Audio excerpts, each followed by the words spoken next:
Car ತಗೊಳ್ಳೋ journey ಎಲ್ಲಿಂದ ಶುರು ಆಗುತ್ತೆ ಗೊತ್ತಾ?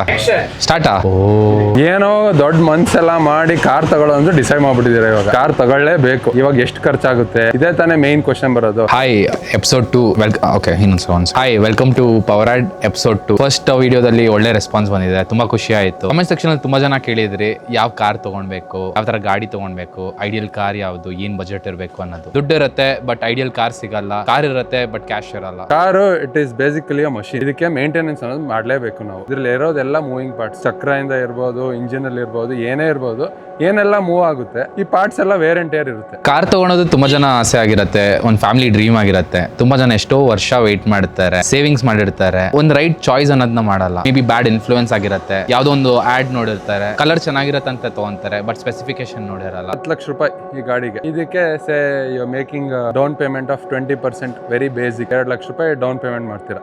ಎಷ್ಟು ಖರ್ಚು ಬರುತ್ತೆ ಗುರು? ಎಲ್ಲ ನನಗೂ ಮರ್ತೋಗುತ್ತಲ್ವಾ, ಅದಕ್ಕೆಲ್ಲ ಚೀಟಿಲಿ ಬರ್ದಿಟ್ಕೊಂಡ್ ಬಂದಿದ್ದೀನಿ. 17,000 ರೂಪಾಯಿ ತಿಂಗಳಿಗೆ EMI ಬರುತ್ತೆ. ಎಷ್ಟಕ್ಕೆ? 5 ವರ್ಷಕ್ಕೆ. ಬಟ್ ಅಗೇನ್ ಇವತ್ತಿನ ಸಿಚುವೇಶನ್ ಅಲ್ಲಿ ನಿಮಗೆ ಗೊತ್ತು ಏನ್ ಸಂಬಳ ಕೊಡ್ತಾರೆ, ಇಲ್ಲ ಎಷ್ಟು ಸೇವಿಂಗ್ಸ್ ಆಗುತ್ತೆ ಅನ್ನೋದು. ಒಂದು at least 4 to 5 years minimum spend ಮಾಡ್ತಾನೆ. ಆ 5 years ಆದ್ಮೇಲೆ ಒಂದು ಡೌನ್ ಪೇಮೆಂಟ್ ಮಾಡ್ಬಿಟ್ಟು ಅವತ್ತಿನ ದಿನ ಹೋಗ್ಬಿಟ್ಟು ಅವ್ರ ಫ್ಯಾಮಿಲಿ ಜೊತೆ ಕಾರ್ ತಗೊಳ್ಳೋ ಖುಷಿನೇ ಬೇರೆ. ಕಾರ್ ತಗೊಂಡ್ಮೇಲೆ ತಗೊಂಡಿದ್ದಕ್ಕೆ ಜಸ್ಟಿಫಿಕೇಶನ್ ಮಾಡ್ಬೇಕಲ್ಲ. ವರ್ಷಕ್ಕೆ 10,000 ಕಿಲೋಮೀಟರ್ ಓಡಿಸ್ತೀನಿ, 5 ವರ್ಷಕ್ಕೆ 50,000 kilometre. To justify your purchase ತಿಂಗಳಿಗೆ ಒಂದೆಷ್ಟು 800 ಕಿಲೋಮೀಟರ್ ಲೆಕ್ಕ. ಆ ಲೆಕ್ಕದಲ್ಲಿ ತಗೊಂಡು ಪರ್ ಕಿಲೋಮೀಟರ್ ಅಲ್ಲಿ ಲೆಕ್ಕಾಚಾರ ಹಾಕೋ ಹೋಗೋದು. ಒಂದೇ ಯೋಚನೆ ಏನ್ ಮಾಡ್ತೀರಾ ಅಂದ್ರೆ EMI ಇದೆ, ಡೌನ್ ಪೇಮೆಂಟ್ ಆಗಿದೆ, ಮಂತ್ಲಿ ಪೇ ಮಾಡ್ಬೋದು ಅನ್ನೋದು. ನೀವು ಕಾರ್ ಓಡಿಸ್ದೇನೆ ಇರಿ, ವರ್ಷದಲ್ಲಿ ಇಷ್ಟು ಖರ್ಚು ಅನ್ನೋದು ಮ್ಯಾಂಡೇಟರಿ ಬಂದೇ ಬರುತ್ತೆ. EMI ಬಂತು ಎಷ್ಟು? 17,000 ರೂಪಾಯಿ ತಿಂಗಳು ಕಟ್ಕೊಂಡು ಹೋಗ್ಲೇಬೇಕು ಗಾಡಿ ನಿಮ್ದು ಆಗೋ ತನಕ. ಇದನ್ನ ನಾವು ಓನರ್ಶಿಪ್ ಕಾಸ್ಟ್ ಅಂತ ಹೇಳ್ತೀವಿ. 5 ವರ್ಷಕ್ಕೆ 50,000 ಕಿಲೋಮೀಟರ್ ಪ್ರಕಾರ ಲೆಕ್ಕಾಚಾರ ಹಾಕಿದ್ರೆ 24.4 ರೂಪಾಯಿ ಬರುತ್ತೆ per kilometre. This is the biggest amount you will be paying to own the car. So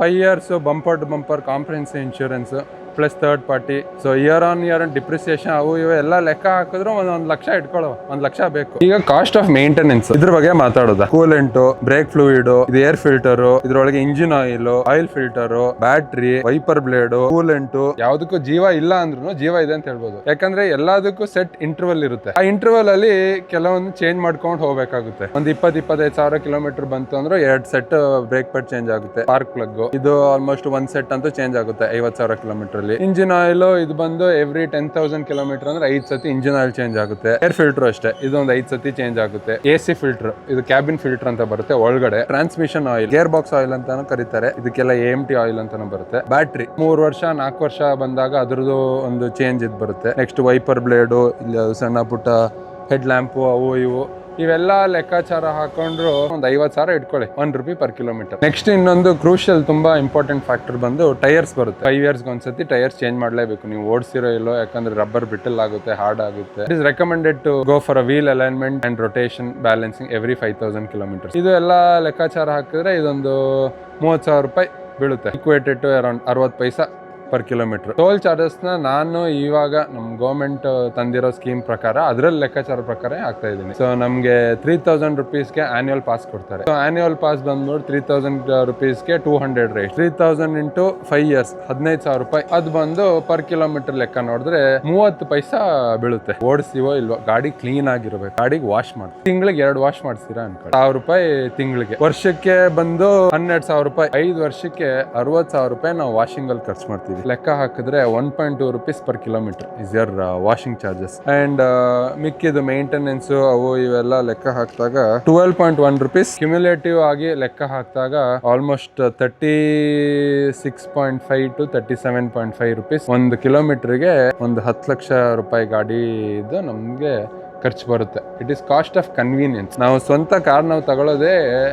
ಕನ್ವೀನಿಯನ್ಸ್ಗೋಸ್ಕರ ನಾವು ತಗೊಳ್ಳೋದು. ನಿಮ್ಗೆ ಇಷ್ಟ ಬಂದಿದ್ದ ಟೈಮ್ಗೆ ನೀವು ಗಾಡಿ ತಗೊಂಡ್ ಹೋಗ್ಬೋದು. ಅದ್ ಬಿಟ್ರೆ ಮೇಜರ್ ಖರ್ಚು ಅಂತ ಬರೋದು ಗಾಡಿನ ಮನೆಯಿಂದ ಆಚೆ ತೆಗೆದಾಗ. ಈ ಫ್ಯಾಕ್ಟ್ರಿಯಿಂದಾನೇ ತುಂಬಾ ಡಿಸೈಡ್ ಮಾಡಿ ಗಾಡಿ ತಗೊಂಡಿರ್ತೀವಿ. ಏನ್ ಹೇಳಿ, ಕಿತ್ನಾ ದೇತಾ ಹೇ, ಎಷ್ಟು ಮೈಲೇಜು. ಈ ಕಾರ್ ಪ್ರಕಾರ 15 ಅಂತ ಆವರೇಜ್ ಆಗಿ ಇಟ್ಕೊಂಡ್ರು ಎಟ್ ಪ್ರೆಸೆಂಟ್ ರೇ 103 ರೂಪಾಯಿ. 5 ವರ್ಷಕ್ಕೆ ಡೌನ್ ದ ಲೈನ್ ಲೆಕ್ಕಾಚಾರ ಹಾಕಿದ್ ಮಾಡಿದ್ರು 6.8 rupees to 7 rupees per kilometre. So this is your running cost. ಇವಾಗ ಗಾಡಿ ಗಿಡಿ ತೆಗ್ಸಕ್ಕೆ ಏನೋ ರೆಡಿ ಮಾಡ್ಬಿಟ್ರಿ, ನಾನು ಎಷ್ಟೆಷ್ಟು ಖರ್ಚಾಗುತ್ತೆ ಅದು ಇದೆಲ್ಲ ಮಾಡಿ ಸಪ್ರೇಟಾಗಿ ಹೇಳೋದು. ಈಗ ಲೆಕ್ಕ ಹಾಕೋದ. ಓನರ್ಶಿಪ್ ಕಾಸ್ಟ್ ಬಂದು 24.4 36.5 rupees per kilometre. Owning EMI ಎಲ್ಲ ಸೇರಿ ಇಂಟು 50,000 ಮಾಡಿ 18,25,000 ರೂಪಾಯಿ ನಿಮ್ಗೆ 5 ವರ್ಷದಲ್ಲಿ ಬರೋ ಖರ್ಚು. ಇದ್ರ ಮೇಲೆ ಇನ್ನೂ ಖರ್ಚುಗಳು ಬರುತ್ತೆ. ಎಲ್ಲೇಳಿ ಅಲ್ಲೇ ಬರೋದು ಶೋಕಿ. ನಮ್ಗೆ ಗಾಡಿ ತಗೊಂಡ್ಮೇಲೆ ಸುಮ್ಮನೆ ಓಡ್ಸಕ್ ಆಯ್ತದ? ಇಲ್ಲ ತಾನೆ, ಸ್ವಲ್ಪ ಜಿಣಿ ಮಿಣಿ ಮಾಡಿಸ್ಬೇಕು, ಇದ್ ಮಾಡಿಸ್ಬೇಕು. ಒಳಗಡೆ ಒಂದ್ ಸ್ವಲ್ಪ ಎಕ್ಸ್ಟ್ರಾ ಸೀಟ್ ಕವರ್ ಹಾಕ್ಸವ, ಆಮೇಲೆ ಇನ್ನೊಂದ್ ಸ್ವಲ್ಪ ಲೈಟ್ ಒಂದ್ ಸ್ವಲ್ಪ ಬೇರೆ ಹಾಕವ, ಎಲೈ ವೀಲ್ಸ್ ಬಿಟ್ಟವ. ಅದು ಪರ್ಫಾರ್ಮೆನ್ಸ್ ವೈಸ್ ಆಗಿರ್ಬೋದು, ಇಲ್ಲ ಔಟ್ಲುಕ್ಸ್ ಇರ್ಬೋದು, ಏನೋ ಒಂದು ಎನಿಥಿಂಗ್, ಇಂಟೀರಿಯರ್ಸ್ ಎಕ್ಸ್ಟೀರಿಯರ್ ಎಲ್ಲಾನು. ಎಲ್ಲಿ ಹೋದ್ರೆ ಆಗತ್ತೆ ಈ ಕೆಲಸಗಳು ಅನ್ನೋದು ಒಂದು ವೆಂಡರ್, ಕರೆಕ್ಟ್ ಆಗಿರೋ ವೆಂಡರ್ ಇದ್ದಾರೆ ಇವತ್ತು. ಬೆಂಗಳೂರೇ ಆಗಿರ್ಬೋದು, ಮೈಸೂರೇ ಆಗಿರ್ಬೋದು. ಬನ್ನಿ.